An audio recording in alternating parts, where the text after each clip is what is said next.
Starting in the 10th grade, I began to form a passionate interest in politics and public policy.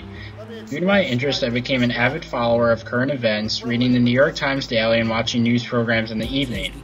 When candidates started announcing they would run for president about 2 years ago, I was well aware and engaged of who the potential candidates were and what their chances were of winning.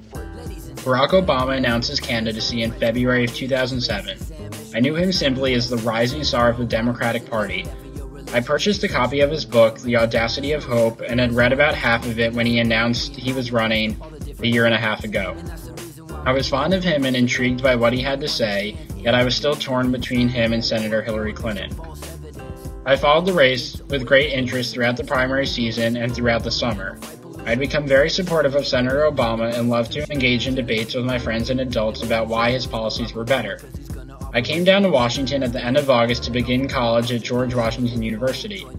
Up until that point, other than my impassioned arguing on behalf of Senator Obama, I had never taken any action to contribute to his campaign.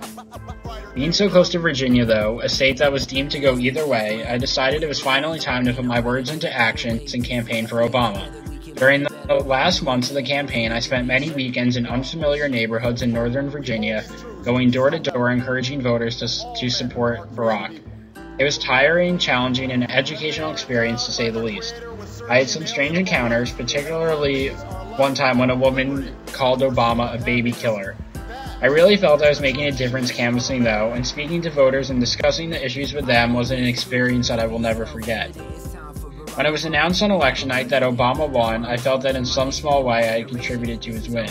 I felt a sense of pride and optimism that night that I never felt before following politics. I celebrated that night in front of the White House with countless others.